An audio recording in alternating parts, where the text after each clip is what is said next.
காஷ்மீர் இந்தியாவுக்கு சொந்தமானது இல்லை. அவங்களே சொல்றாங்க கச்சத்தீவும் இந்தியாவுக்கு சொந்தமானது இல்லை என்று. ஆனால் இன்று வரை பார்க்கிறோம், கச்சத்தீவை ஆண்ட காங்கிரஸ் அரசும் சரி, பாரதிய ஜனதா அரசும் சரி, அது எப்போதும் இந்தியாவுக்கு சொந்தமாக இருந்ததில்லை என்று சொல்கிறார்கள்.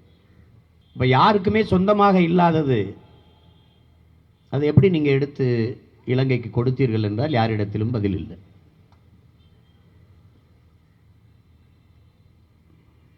ஒரு பொருள் இங்கே கிடக்குது, ஒரு அலைபேசி இங்கே கிடக்குதுன்னா அது யாருன்னு தெரியலன்னு தானே சொல்லணும். யாருன்னே தெரியல, இந்த நீ எடுத்துக்கன்னு எடுத்து எப்படி கொடுக்க முடியும்? இது யாருதுன்னு கேட்டிருந்தா நாங்கள் சொல்லியிருப்போம், இது எங்களுது, தமிழ்நாட்டோடது, எங்கள் பாட்டன் சேதுபதி மன்னனோடதுன்னு சொல்லியிருப்போம்.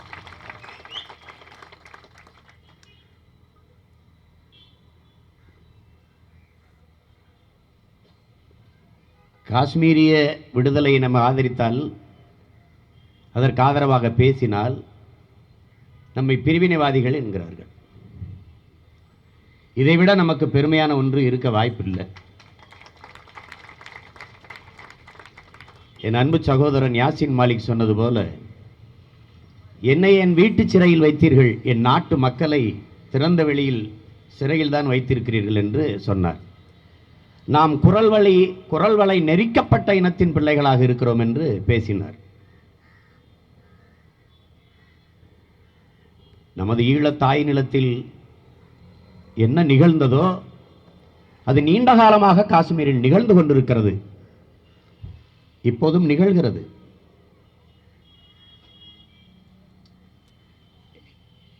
என் அன்பு உறவுகள், நீங்கள் எல்லாம் வலைத்தளத்தில் அந்த படங்களை பார்த்திருப்பீர்கள். சிறு குழந்தையை மண்டையில் சுத்தியலால் அடிப்பது, மூக்கை அறுப்பது, பெண்களின் உடையை பறிப்பது. இங்கே கீழே கூட ஒரு படம் இருக்கிறது. ஒரு இராணுவ வீரர் ஒரு சின்ன பையனுடைய கழுத்தை தன் பூட்ஸ் காலால் எப்படி நசுக்கி அவரை வதைக்கிறார் என்பது உங்களுக்கு தெரியுது. இப்போ இந்த பையன் பயங்கரவாதியா தீவிரவாதியானா யார்கிட்ட பதில் இருக்குது? அங்கே ஒரு படம் இருக்குது, எல்லா குழந்தைகள் முகத்திலையும் காயம், ஆனால் மேலே டெரரிஸ்ட்னு ஒட்டி இருக்குது. இதை எப்படி பார்ப்பது? ஒரு இறந்து போறார், ஒருவர் இறந்து கிடக்கிறார், ஒரு இராணுவ வீரர் போய் வேகமாக போய் கத்தி எடுத்து அவ்வளவு வன்மமாக குத்துகிறார். அவர் கண்ணை குத்துறார், முகத்தில் குத்துறார், வயிறில் குத்துறார், குத்திக்கிட்டே இருக்கார். அதை ஒருவர் படம் எடுத்து கொண்டிருக்கிறார். அவர்கிட்ட இந்த கத்தியை காட்டி நல்லா எடு என்றது போல செய்கை காட்டி திருப்பி குத்துகிறார். ஒரு வேற்று நாட்டு இராணுவ வீரன், ஒரு எதிரி நாட்டு இராணுவ வீரன், அவன் இறந்து போனால் கூட அவனுக்கு மரியாதை செய்யணும், அவன் உடலை காலால் மிதிக்கக்கூடாது, அவனுக்கு மரியாதை செய்யணும் என்பதுதான் மரபு. ஆனால் சொந்த நாட்டு குடிமகனை அவன் இறந்து விட்ட பிறகு அவ்வளவு வன்மமாக குத்த வேண்டிய தாக்க வேண்டிய அவசியம் என்ன வருது? அப்படி என்றால் அந்த இராணுவ வீரனினுடைய ஆள் மனதில் தேங்கி இருக்கிற, உறைந்து கிடக்கிற கொடூரமான மனநிலை, வன்மம் நமக்கு தெரிய வருது.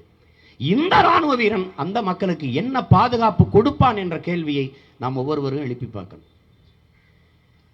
எந்நேரம் போகலாம், யாரையும் தூக்கிட்டு போகலாம், வன்புணர்வு செய்யலாம், கொலை செய்து போடலாம், கேள்வி கேட்க முடியாது.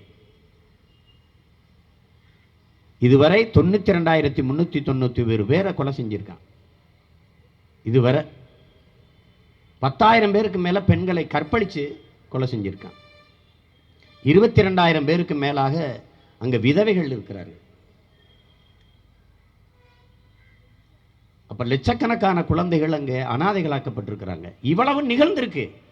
ஆனாலும் அந்த மக்கள் இன்னும் உரிமைக்காக போராடி கொண்டிருக்கிறார்கள் என்றால் அதற்கான தேவையை நாம் ஆய்ந்து சிந்திக்கணும்.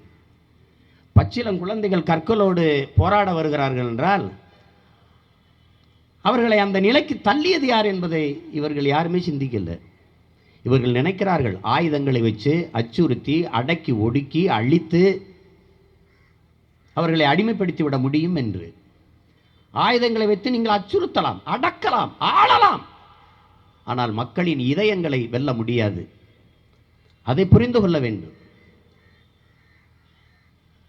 காஷ்மீர் அந்த மக்கள் இந்தியாவோடு இருப்பதா அல்லது சுதந்திர காஷ்மீராக வெளியேறுவதா என்பதை முடிவு செய்ய வேண்டிய உரிமை அந்த காஷ்மீரிய மக்களுக்கு தான் இருக்குது. இதைத்தான் நாங்களும் சொல்றோம். நாங்க சாகும்போது எல்லாரும் வேடிக்கை பார்த்து நின்றுட்டு இருந்தீங்க.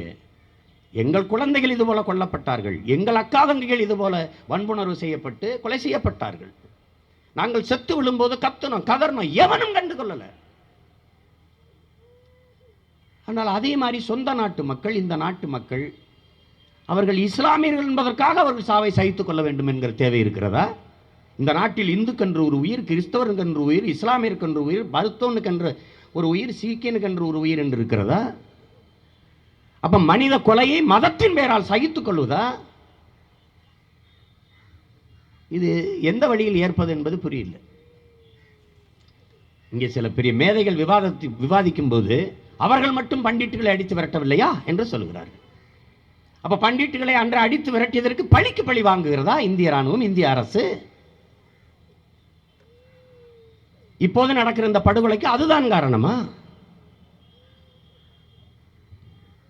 இந்த முசாஃபர் வாணி இறப்பதற்கு 2 நாட்களுக்கு முன்னாடி அவர் முகநூலில் பதிவிடுகிறார், பண்டிட் பெருமக்கள் எல்லாம் திருப்பி காஷ்மீருக்கு வாருங்கள், இது இஸ்லாமியர்களுக்கான பூமி மட்டுமல்ல, நம் எல்லோருக்குமான நாடு, வாருங்கள் வந்து குடியேறுங்கள் என்று சொல்றார்.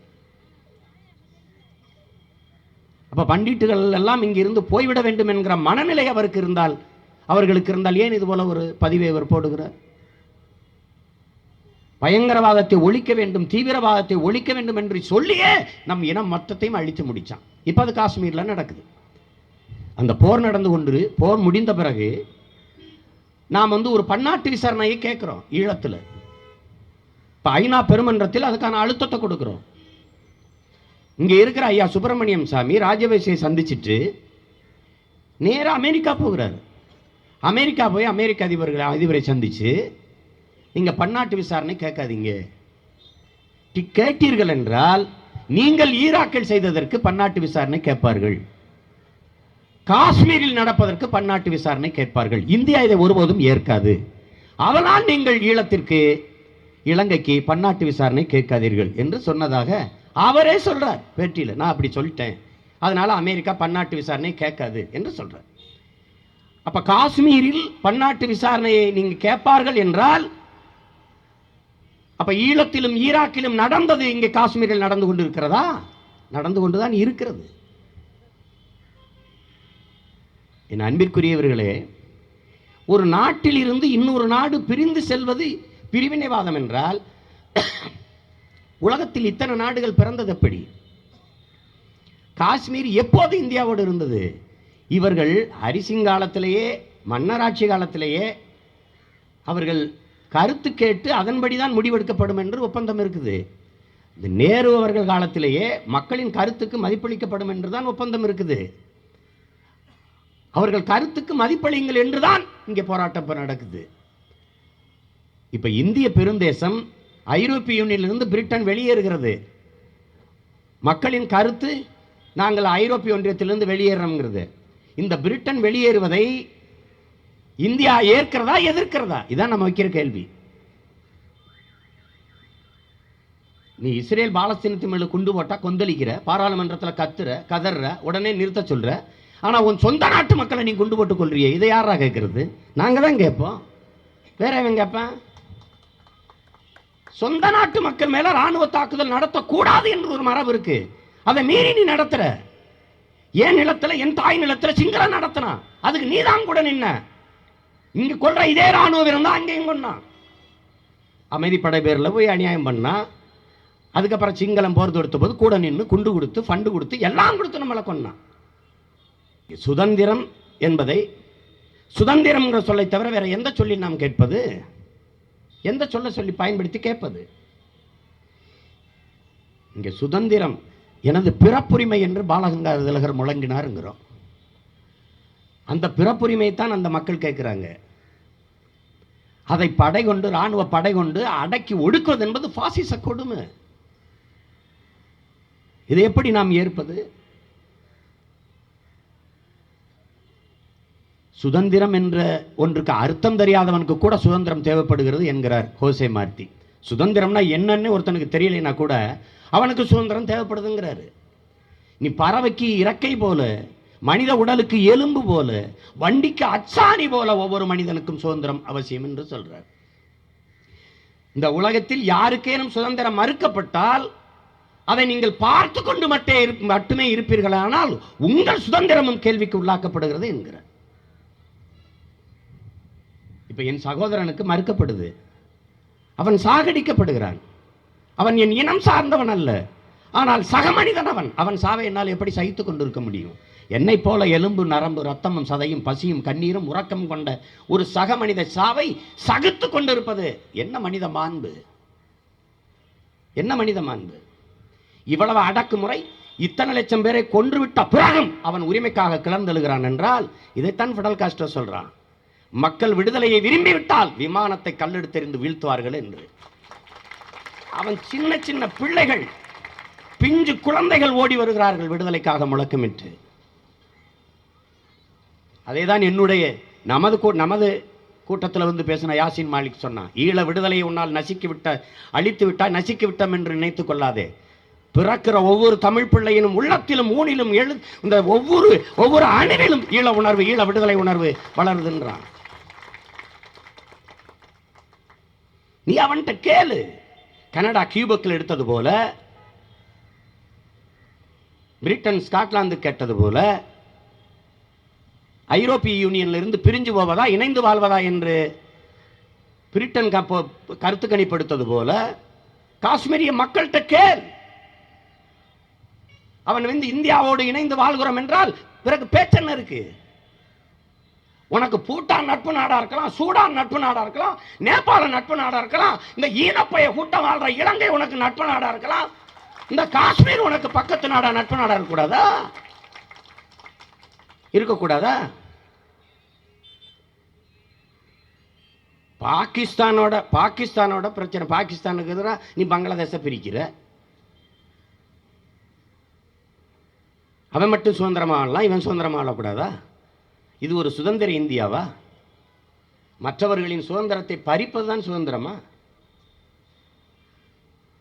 சுதந்திரம்னு சொல்லிட்டீங்கன்னா ஒரு பயங்கரவாதம், பிரிவினைவாதம் ரெண்டு வந்துருது. ஒரு வீட்டில் வாழ்ற ஒரு பெண்ணு நீ கொத்தடிமை போல நடத்துவ. அவளை தூங்க விட மாட்ட, அவளை ஒரு நல்ல உடை உடுத்த விட மாட்ட, ஒழுங்கா உணவு கொடுக்க மாட்ட, கொடுமைப்படுத்துவ, சித்திரவதை செய்வேன். ஆனால் அந்த வீட்டில் இருந்து ஒரு பிரிந்து போற உரிமையை கொடுக்க மாட்டேன். புரட்சியாளர் லெனின், ஒரு வீட்டில் வாழ பிடிக்காத பெண் மனமுறிவு கேட்டு பிரிந்து செல்வது வந்து குடும்ப உறவையே சிதைக்கிறதுன்னு சொல்வது எப்படிப்பட்ட முட்டாள்தனமோ அப்படித்தான் ஒரு தேசிய இனம் பிரிந்து செல்ல விரும்புவதை பிரிவினைவாதம் என்று பேசுவதும் அதுபோல முட்டாள்தனம் என்று சொல்றாரு.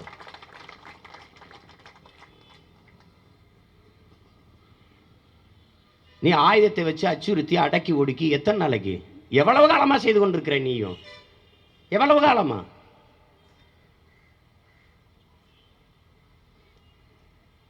அது ஒரு குழந்தை, அந்த சாரோ சகுருங்கிற பையன், அந்த சாரோ சகுருங்கிற பையன்கிட்ட போய் அந்த மருத்துவமனையில் படுத்திருக்க பிள்ளைகிட்ட கேட்குறாங்க, என்னப்பா நடந்துருச்சுன்னு. அவனுக்கு உடம்பு பூரா குண்டடிபட்டுருக்கு, முகம் சிதைஞ்சிருக்கு, என்னப்பான்னு கேட்குறாங்க. இல்லை, யாரோ வீட்டுக்குள்ள பட்டாசு வெடிக்க வசதி இல்லாமல் தெருவில் வச்சு வெடிச்சிட்டாங்க, அது என் மேலே பட்டுருச்சு அப்படின்ட்டு. அது அவனை போல பல ஆயிரம் பேருக்கு பட்டிருக்குன்னு தெரியல அவனுக்கு. அவன் ஏதோ பட்டாசு வெடிச்சிருச்சுன்னு அந்த பிஞ்சு குழந்தை நினச்சிட்டு இருக்கான்.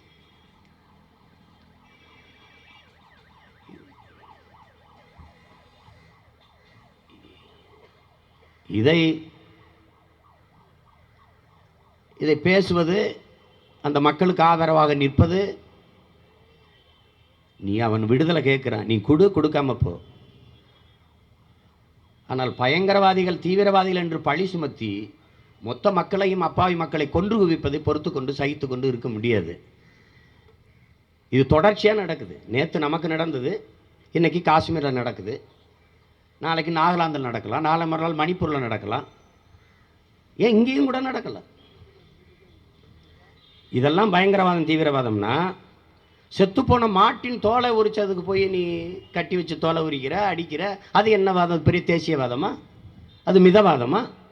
24 லட்சம் டன் ஆண்டு ஒன்றுக்கு நீ மாட்டுக்கறி ஏற்றுமதி செய்கிற. நீ உலகத்திலே அதிகமாக மாட்டுக்கறி ஏற்றுமதி செய்கிறவன் நீ தான். இதன் மூலம் தான் அதிக அந்நிய செலாவணி ஈட்டி கொண்டு வர்ற. ஊரானுக்கு கொண்டு ஊட்டி விடுறா, உள்ள நாட்டு மக்கள் மாட்டுக்கறி என்ன கொண்டு புரிய. நீ என்ன தர்மம் வச்சிருக்க? நீ இது என்ன தர்மம்? நீ கொன்று கறியை ஏற்றி விற்கலாம். இந்த நாய் வித்த காசு குலைக்காதுங்கிற மாதிரி மாட்டு கறி வித்த காசு அவனுக்கு இனிக்கும். ஆனால் மாட்டுக்கறியை நாங்கள் தின்னா அவனுக்கு கசக்கும். அது ஒரு தர்மம் வச்சிருக்கான். இது என்ன தர்மம்னு புரியல. இனிமேல் தினம் நம்ம மாட்டுக்கறி திங்கிற போராட்டத்தை ஒன்று நடத்தணும்னு நினைக்கிறேன். நாங்கள்லாம் மாட்டுக்கறி திங்கிற வாங்கடா வாங்கடான்னு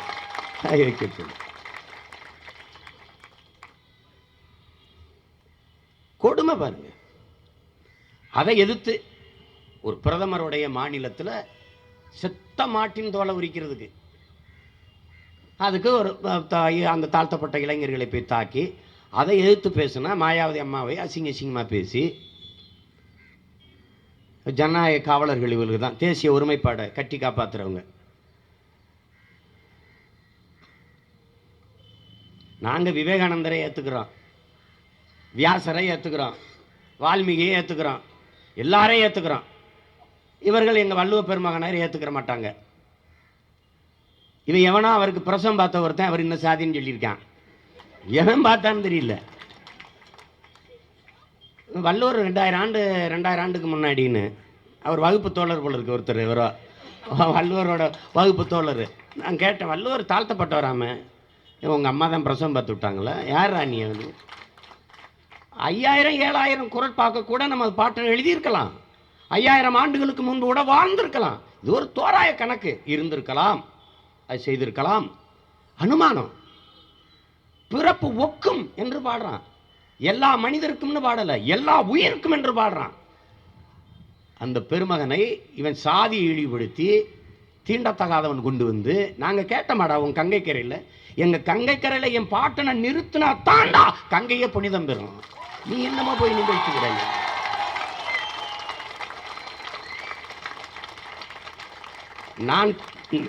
நான் வள்ளுவர் பிறந்த ஒரு இனத்தில் பிறந்துட்டேங்கிறதுக்காக பெருமையில் பேசலை. எல்லாத்தையும் படிச்சுட்டேன், எல்லாத்தையும் படிக்கிறோம்.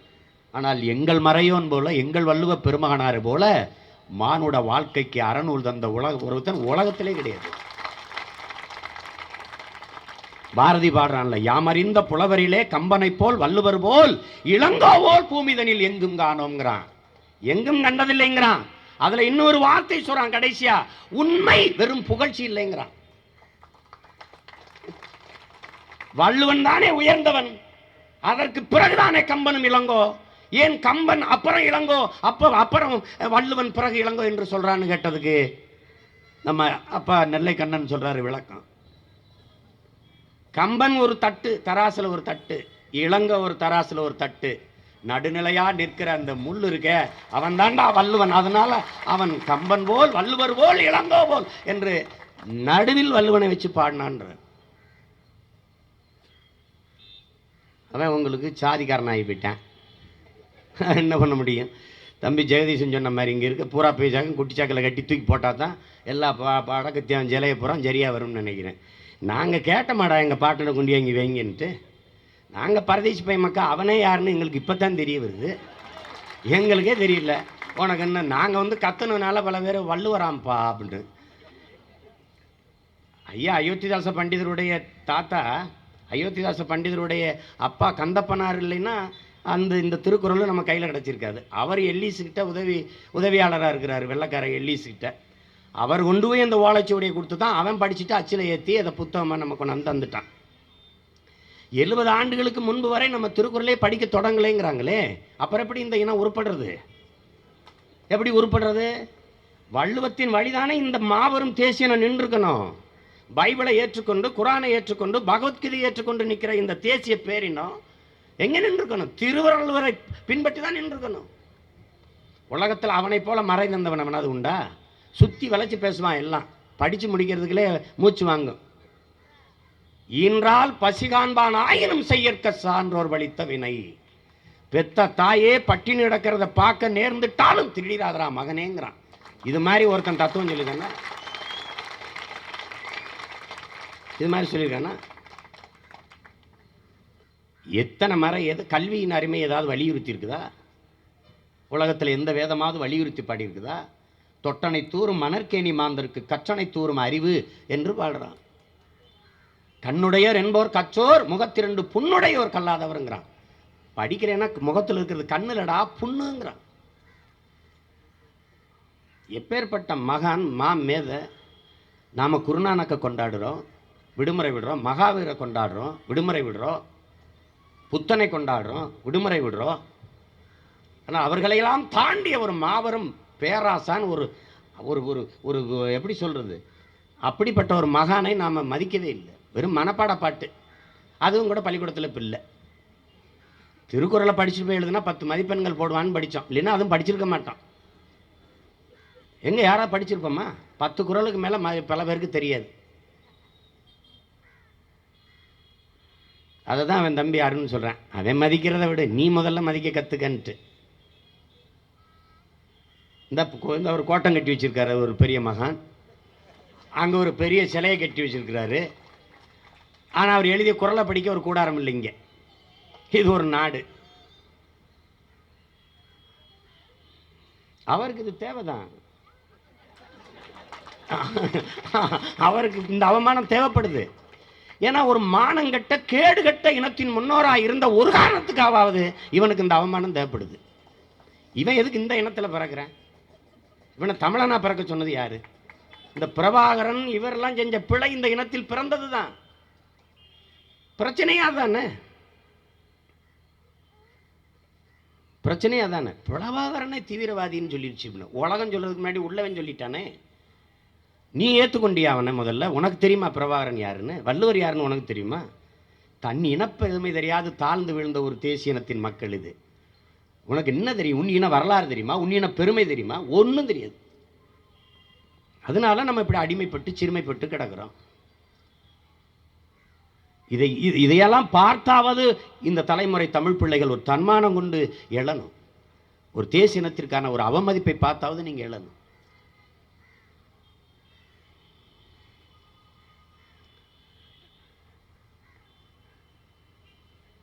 நாம் ஆட்சியின் செயல்பாட்டு வரைவில் பியூஷ் மனுஷோட அவர் வெட்டிய குளத்தை படமாக போட்டிருக்கோம். அவனை நியாயமாக தமிழ்நாடு அரசு ராஜ்யசபாவுக்கு மேல் சபை உறுப்பினராக அனுப்பியிருக்கணும். அவனை பாராட்டி அனுப்பியிருக்கணும். இப்படிப்பட்ட ஒரு சமூக சேவகனான்னு அவனை அடிச்சு நொறுக்கி சிறையில் போடுது. அவன் குளம் வெட்டினான், பெரிய குளம் வெட்டினான். நடுவால ஒரு திட்டை கட்டினான். அந்த திட்டில் மரத்தை நட்டான். எதுக்கு? பறவைகள் வந்து தங்கட்டுன்ட்டு. ஒரு மிகப்பெரிய சுற்றுச்சூழல் ஆர்வலர். அவன் சாதாரண ஆள் கிடையாது. அவருக்கு இப்படி ஒரு நிலைமை வந்ததுங்கிறது நம்ம ஒவ்வொருத்தருக்குமான தலகுனிவு, அவமானம். அவன் வேதனையோடு அந்த அழுது வடிக்கிற கண்ணீர் நம்ம ஒவ்வொருத்தருக்குமான அவமானம். இந்த அரசு அவர் சொல்றாரு வெளியில வந்து என்னை ரவுடிகள் போல குண்டாசு போல சிறைக்குள்ள வச்சு என்னை அடிச்சாங்கன்ட்டு. அதுக்கப்புறம் என்ன நடவடிக்கை எடுத்திருக்குது? ஒன்றும் இல்லை. அந்த சிறை அதிகாரி என்னை கன்னத்தில் ஓங்கி அரைஞ்சாருன்னு சொல்றாரு. அந்த அதிகாரி பணியிட மாற்றம் செய்யப்பட்டிருக்காரா? தற்காலிக பணி நீக்கம் செய்யப்பட்டிருக்காரா? இல்லை அவர் கூப்பிட்டு விசாரிச்சிருக்கா? விசாரணையாவது நடந்திருக்கா? அவருக்கு மேலதிகாரிகளை தான் விசாரிச்சிருக்காங்களா? எதுவுமே இல்லை. தென்னரசன் சொன்னது போல உங்களெல்லாம் யாரா இந்த வேலையை செய்ய சொன்னதுங்கிறது தான் இந்த அடிக்கு காரணம். இனி எவனும் இது மாதிரி வேலைகளை செய்ய வராதீர்கள்ங்கிறதுக்கான எச்சரிக்கை தான் இதெல்லாம். அவர் சொல்லியிருக்காரு, எனக்கு புற்றுநோய், அதற்கான சிகிச்சை எடுத்திருக்கிறேன், அந்த இடங்களில் என்னை அடிக்காதீங்கன்னு சொன்ன பிறகு அடிச்சிருக்கேன்.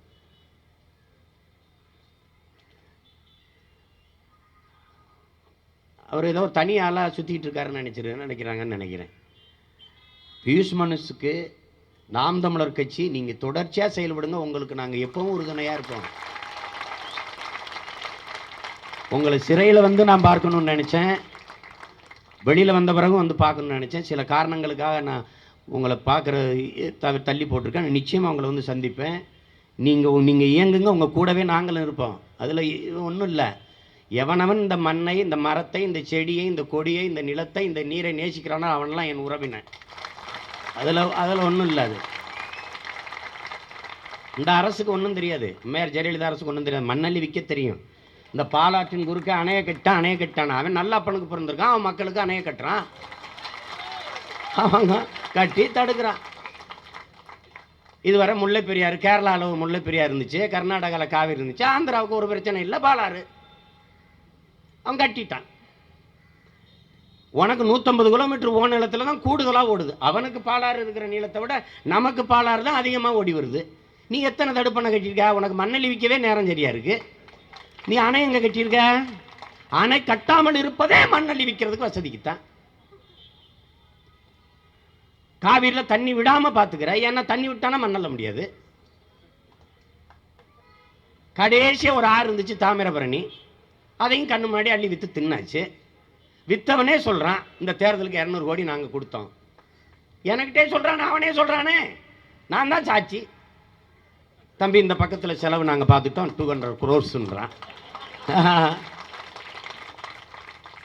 என்ன வேலை நடக்குது பார்த்தீங்களா? என்ன வேலை நடக்குது? இந்த 5 வருஷம் தாண்டதுக்குள்ள எல்லாரும் செத்துரும். தாலிக்கு இலவச தாலிக்கு 730 கோடி ஏதோ போட்டிருக்குது. நதிகளை மேம்படுத்த 24 கோடி. நதி எங்க இருக்கு மேம்படுத்த போறீங்க?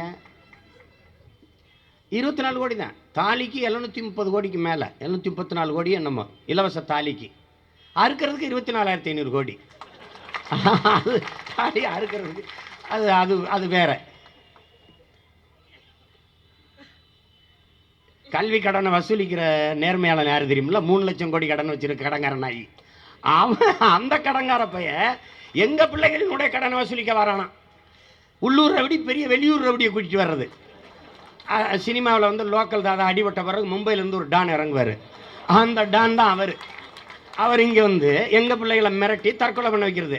ஓட்டு கேட்க வரும்போது கல்வி கடனை ரத்து பண்ணிடுவோம். மானங்கட கேட்டேன், கடன் வாங்கி என்னை கல்வி கேட்கிற நிலையில் வைக்கிறதுக்கு என்னடா ஒரு அரசு? கல்வி மானுட உரிமை, அதை கொடுக்க வேண்டியது அரசின் கடமை. இன்னைக்கு ஒவ்வொரு நாளும் வந்து ஜெயா தொலைக்காட்சியில் வருது. நீங்கள் வந்து அம்மா வந்து இந்த மாணவிக்கு படிக்க வசதி இல்லை, அவர்களுக்கு 1 லட்சம் ரூபாய் முதலமைச்சர் நிதியிலிருந்து கொடுத்தார்கள். மொத்தம் 60 பேர் தான் படிக்க வசதி இல்லாமல் இருக்கான் அந்த நாட்டில். மொத்த பேரும் பரதேசியாக தான் இருக்கான். மொத்த பேரும் பரதேசியாக தான் இருக்கான். கல்வி கடனை ரத்து செய்வோம்னு சொன்னீங்க, நீக்கும் சொன்னீங்க, நீக்கலையே.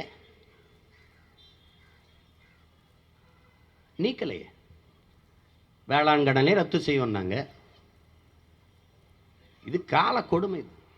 அந்த பாலன்கிற ஒருத்த நாட்டில் அந்த டிராக்டர் உழவேந்திரம் வாங்கிட்டு 1 லட்ச ரூபா கட்ட முடியல.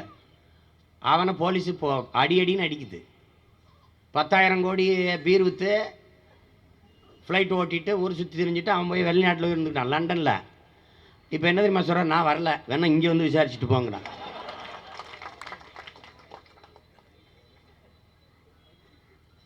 ஒரு 2 பிரச்சனை நமக்கு இல்லை. இந்த ஐயா கூட சொன்னாங்க வழக்கறிஞர்கள் இதுன்னு. எந்த ஒரு மக்கள் பிரச்சனைக்கும் முதல்ல வந்து நின்னது வழக்கறிஞர்கள் தான். ஈழ விடுதலை, ஈழ சிக்கலுக்கு மட்டும் இல்லை, காவிரி நதிநீரோ முல்லை பெரியாரோ எந்த ஒரு போராட்டத்துக்கும் எந்த ஒரு சிக்கலுக்கும் முதல்ல மக்களுக்காக நின்னது சட்டக்கல்லூரி மாணவர்களும் சட்டம் படித்த வழக்கறிஞர்களும் தான்.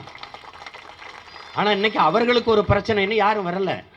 ஆனால் நாம் அப்படி இல்லை, நாம் அவங்க கூடவே தான் இருக்கிறோம். நம்ம கட்சியில் இது வழக்கறிஞர் கட்சின்னு கூட சொன்னா எல்லாருமே வழக்கறிஞர். இங்கே வழக்கறிஞர் அணி ஒன்று கட்டுங்கன்னாங்க, கட்சியே வழக்கறிஞர் அணி தான். அது மாதிரி நாம் எப்பவும் அவர்களுடைய உரிமைக்கு உணர்வை மதித்து அவர்களோட நம்ம நிற்போம். அதில் எந்த மாற்றும் இல்லை. இப்போ அந்த பிரச்சனை என்னன்னா, வழக்காடுதலில் தாய்மொழியில் வழக்காடுதல் உரிமை கேட்டு தான் போராடினாங்க. அந்த பிரச்சனையை அப்படியே மூடி போட்டுட்டு வேற பக்கம் திரும்பிடுச்சு. இப்போ யாரும் தாய்மொழியில் வழக்காடுகிற உரிமையை கேட்டு போராடுற நிலைமையில் இல்லை. இப்போ அவர்களுக்கு எங்களை வழக்காடுகிற உரிமையை கொடுங்க, எங்களுக்கு வழக்காடுகிற உரிமையை கொடுங்கன்னு கேட்டு போராடுற அளவுக்கு தள்ளப்பட்டுட்டாங்க. இதுதான் இருக்கிற சிக்கல். நமக்கு ஒன்றை என் உறவுகளுக்கு, என் உடன் பிறந்தார்களுக்கு சொல்லுவேன், நமக்கு வெறும் தேர்தலும் வெற்றியும் அல்ல நம்ம அரசியல். நாம் ஒவ்வொரு தேசியனத்தின் உரிமைக்கான பிள்ளைகள். அதில் சீக்கியனாக இருக்கட்டும், அதில் மணிப்புரியாக இருக்கட்டும், நாகாலாந்தாக இருக்கட்டும், காஷ்மீராக இருக்கட்டும், எங்கெங்கே தேசியனங்கள் அடக்கி ஒடுக்கப்படுகிறதோ நசுக்கப்படுகிறதோ அதெல்லாம் நமது பிரச்சனை. அதை நீங்கள் புரிஞ்சுக்கிறணும். ஈழ விடுதலை போராட்டத்தை ஒரு தேசியனத்திற்கான விடுதலை போராட்டம் பார்க்கக்கூடாது. உலகெங்கும் ஒடுக்கப்படுகிற பல்வேறு தேசியன மக்களின் போராட்டத்திற்கான முன்னத்தி ஏறாக தான் நம்ம பார்க்கணும், ஒரு குறியீடாக தான் பார்க்கணும். அப்படித்தான் பார்க்கணும். காஷ்மீரிய மக்களினுடைய உரிமை கோரிக்கை மிக நியாயமானது, அதை நாம் மதிக்கிறோம். அதுக்கு எப்பவும் ஆதரவாக நிற்போம், எப்பவும் ஆதரவாக நிற்போம்.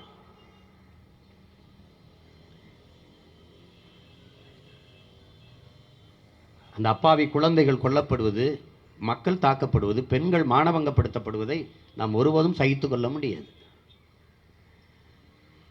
உங்ககிட்ட நான் கேட்குறேன், உங்ககிட்ட கேட்குறேன், ஒரு தீவிரவாதி அப்படின்னா அந்த தீவிரவாதி ஏன் வர்றான்? ஏன் வர்றான்? 20 நாளில் 60 கொலைகள் நிகழ்ந்திருக்குது. ஏன் இந்த கொலைகள் நடக்குது? சமூகம் குற்ற சமூகமாக மாறிடுச்சு, சமூகம் கெட்டு போச்சு. அதுதான் இங்க இருக்க பிரச்சனை. உன் கல்வி முறை தப்பா இருக்கு. அது வாழ்க்கைக்கானதோ அறிவுக்கானதோ ஒழுக்கத்துக்கானதோ அல்ல. அது முழுக்க முழுக்க வர்த்தகமயமாய் நிற்குது. அது ஒழுக்கத்தை போதிக்கல. ஒரு தேசத்தின் எதிர்காலம் அந்த நாட்டின் வகுப்பறையில் தீர்மானிக்கப்படுதுங்கிறான். அப்படிப்பட்ட வகுப்பறை இங்கு இல்லை. அதனால கொலை செய்வது பாவம் என்று தெரியல, ஸ்தாலி ஏற்கிறது பாவம் தெரியல, திருடுவது குற்றம்னு தெரியல, எல்லாம் சாதாரணமாக இருக்கு. ஏன்னா நாட்டை ஆள்றவனே பல லட்சம் கோடி திருடுறான், அவன் 150, 1500 திருடுறான். அவ்வளோதான், அவ்வளோதான். காஷ்மீரில் வாழ்கிற மக்கள் நாங்கள் தனியாக போகிறோம் எங்களுக்கு கொடுன்னா அது காரணம் என்னன்னு ஆய்வு செய்யணும்ல. என்னை விட்டுரு அப்படின்னா அது காரணம் என்ன? இவ்வளவு பெரிய தேசத்தோடு இணைந்து வாழ விருப்பம் இல்லைன்னா அது காரணம் என்ன? அதை ஆய்வு செய்யாம, அதை சிந்திக்காம அவனை அடக்கி ஒடுக்கி அச்சுறுத்தி இருக்க வச்சிடலாம்ங்கிறது அது வாய்ப்பு இல்லை. இதைத்தான் மார்க்ஸ் சொல்றான், இந்தியாவின் அரசியல் ஒற்றுமை, தேச ஒற்றுமை என்பதே வெள்ளைக்காரன் கத்தி முனையில் உருவாக்கப்பட்ட ஒன்றுன்ட்டு. ஐயா கவிக்கோ அப்துல் ரஹ்மான் ஒரு கவிதையில் சொல்றாங்க, வெள்ளைக்காரனுக்கு சட்டம் தேவைப்பட்டது, அவன் அங்கங்கே கிடந்த துணிகளை ஒட்டு போட்டு தச்சுக்கிட்டு உடம்புல போட்டான், அதை இந்தியான்னு சொன்னோம். அவனுக்கு வெயில் காலம் வந்துச்சு, வெக்கையா இருந்துச்சு, கலட்டி தூர போட்டான், அது சுதந்திரம்னு சொன்னோங்கிறான். சொல்றாரு, இந்த இந்த எல்லை கோட்டுக்குள்ள இந்தியாங்கிற ஒரு நாடு இருந்ததே இல்லை என்று சொல்றாரு. இப்படி இப்படி இப்படி ஒரு எல்லைக்குள்ள இந்தியாங்கிற ஒரு நாடு இல்லை, அவன் உருவாக்குனான். இந்தியாங்கிற நாடு இருந்ததில்லை, உருவானது. அதை ஒரே மதம், ஒரே மொழி, ஒரே அரசியல் சட்டம் அப்படின்னு கொண்டு வந்தது ஒரு நாடு ஆக்கிடலாம்ங்கிறது சாத்தியம் இல்லை. இது பல்வேறு தேசிய இனங்களின் ஒன்றியம். அதை புரிந்து கொண்டு காஷ்மீர் மக்களினுடைய உணர்வுக்கு மதிப்பளிக்கணுங்கிறதா நம்மளுடைய கோரிக்கை.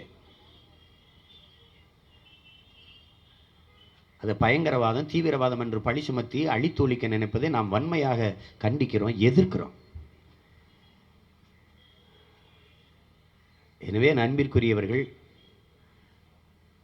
தொடர்ச்சியாக நாம் நம் மக்கள் எதிர்கொள்கிற இந்த சிக்கல்களுக்கு நாம் களத்தில் நின்று போராட வேண்டும், போராடுவோம். இங்கே உணர்வு எழுச்சியோடு இந்த கண்டன ஆர்ப்பாட்டத்தில் பங்கேற்ற என் உடன் பிறந்தவர்கள், என் உயிருக்கினியவர்கள் அனைவருக்கும் எனது புரட்சிகரமான வாழ்த்துக்களும் வணக்கமும். நாம் தமிழர்.